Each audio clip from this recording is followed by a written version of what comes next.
jëkk a wax ah non Serigne moom dafa war a dem ñaani quoi dal na fi am na koo xam ne mooy victime bi gën a mag ci Sénégal tey jii ñëpp xam ko muy Serigne Moustapha Sy Serigne Mansour Sy Djamil lu ne jéem na ko ci politique waaye toujours dañ ko daan diaboliser saa yi lu mu jéem ci politique dañu ne non kii moom doomi Serigne moom dafa war a dem toog loolu nag daf ñoo topp te bàyyeegul et j'espère que dans l'avenir population bi dinañ mës a comprendre xam ni comment dirais-je système religieuse bi ak système temporel bi mënuñu am séparation comme ni ko diine mës di soxale ma ko diine mës a waxee léegi nag dafa am beneen mbir bu am solo bu fi nekk mooy bëgg Galsen wax na ko sànq nan lañ koy formaliser ba nga xamante ni loolu ñu leen di jox te sëñ Modou tudde ko lu mel ni sarax dootul nekk ab sarax loola nag du yomb loola nag moom dafay laaj processus lay laaj de parce que taalibe bi nga xamante ni moom dafa dem jokk ci sëriñam sëriñ bi di ko liggéeyloo ci ay toolam moom kenn takkul buum ci baatam de moom moo nos buum ci bakkanam dem joxe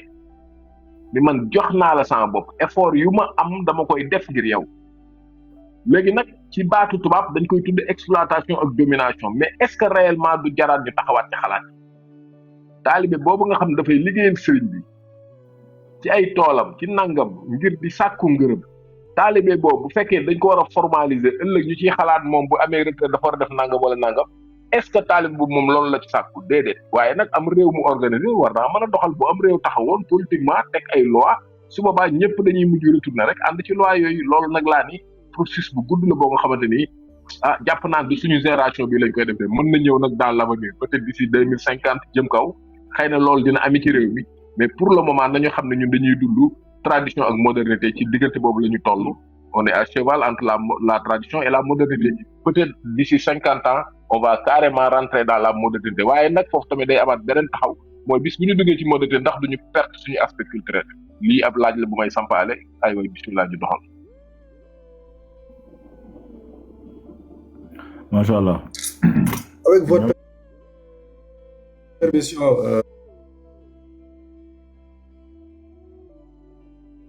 Je voudrais répondre un peu à la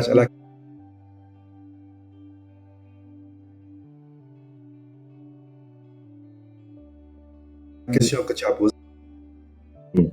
am nañu légitimité ñëw taxaw na ñun ay sénégalais lañu. xam nga loo gis rek. loo gis rek dañ koy encadrer. parce que loolu loi république moo ko war a encadrer. ça rentre dans li ñu doon wax globalement ak liñ de li ñëpp di wax nii mooy naka la ñuy def ba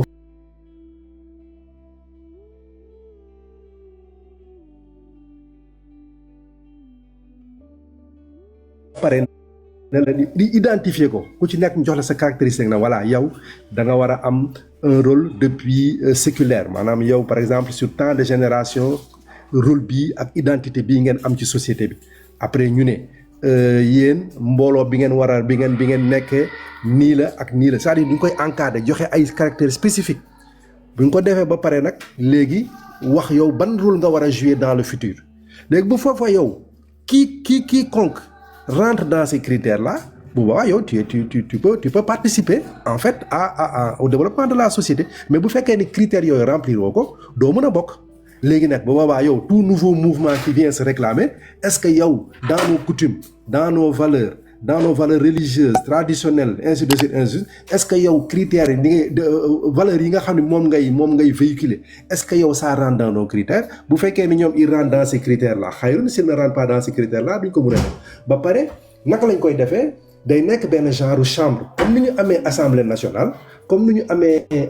un sénat wala beneen chambre comment dirais-je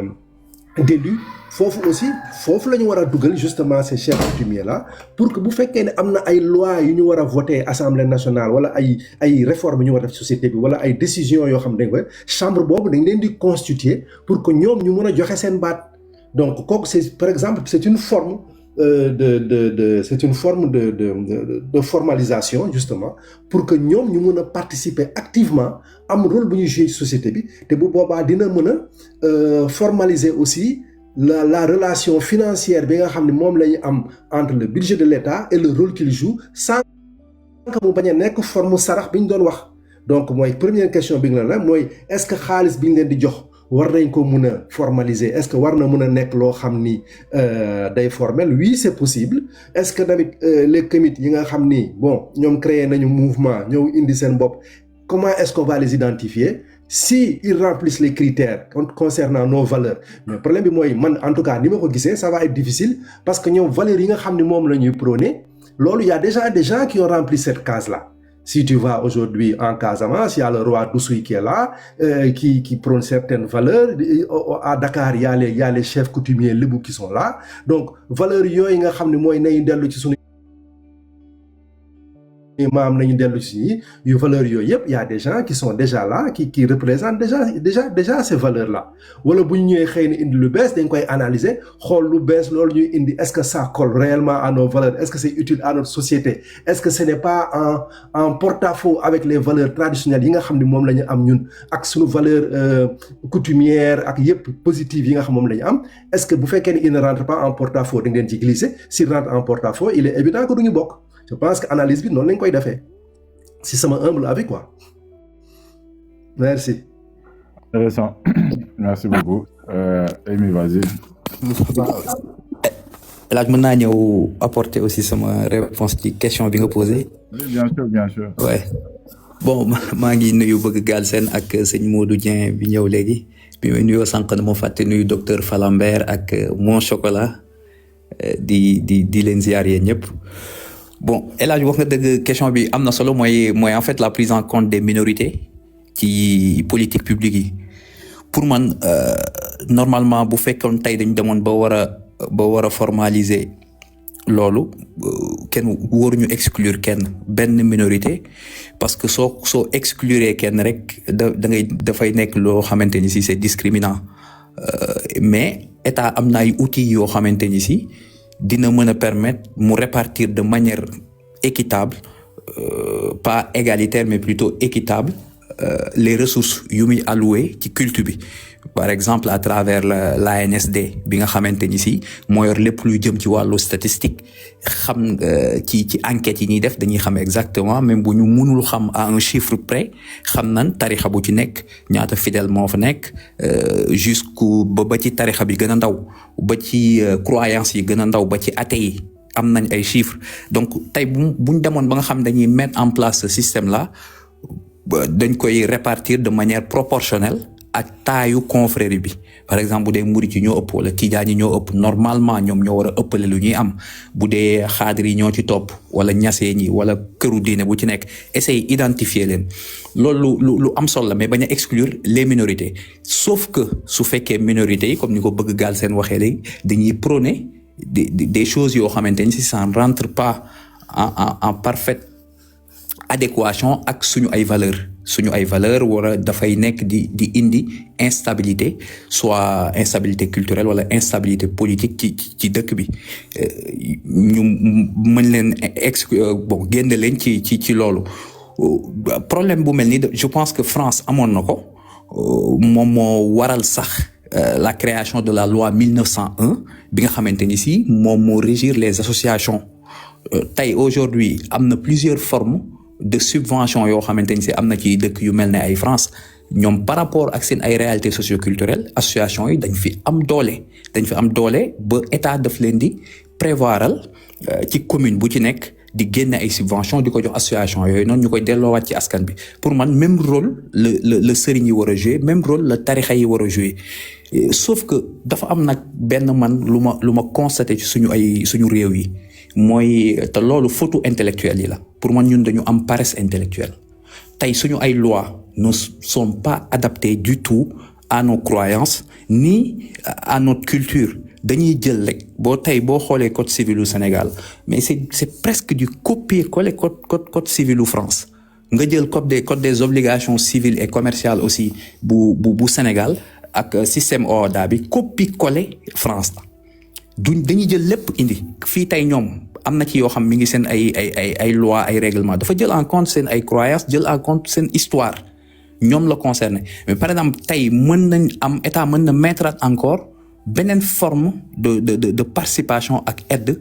système religieux bi mooy addiye yi ñuy joxe wala don yi nga xamante ni si taalibe yi ñi ngi koy jox kër sëriñ si mu déductible à l'impôt comme fii comme France wala yeneen dëkk européens yi wala aux États-Unis tout boo defee don ci benn association da nga koy mën a déduire ci impôts yi nga war a fay mais loolu lépp nag niveau de développement la wala niveau de sérieux boo xamante ni si ñun war nañ fa àgg jéem a dem ba àgg ci niveau boo xamante ni si lépp li nga xamante ni si mi ngi jóge ci nit bi di dem ci état wala mi ngi jóge ci nit bi di dem ci ay këru diine dem ci ay association war nañ ko mën a topp ba li nga xamante ni si moo ciy cëru état mu jël ko li nga xamante ni si moo ciy cëru këru diine bi aussi mu am ko ba dara du ci jóg mais loolu intellectuels yi pour man ñoo war a def ay recherche ñoo war a def ay proposition pour moderniser suñu système économique parce que ñàkk modernité bu suñu système économique nekkee moom mooy gën a ancrer les inégalités yi li koy gën a yokk mooy manque de répartition équitable des ressources tey suñu dëkk yi amul une répartition équitable des ressources parce que impôt ñu koy fay bariwul buñ ko fayee ba pare état bi aussi nu ko neex la koy distribuer parce que pour mu collecter ko rek c'est tout à fait un problème loolu laa ci amoon lu may ci apporter merci beaucoup. Merci beaucoup, merci. Mon chocolat positif, docteur Falambert, si vous êtes là, vous pouvez prendre la parole. Hein. Wow, man, vite fait, par rapport à ta question. En fait,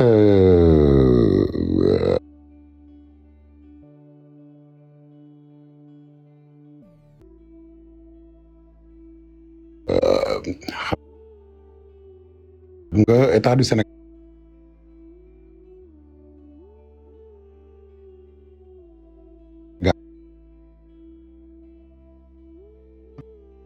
national yi boo demee ci village yi dañuy am loo xam ne état mu ngi leen koy dimbalee et cetera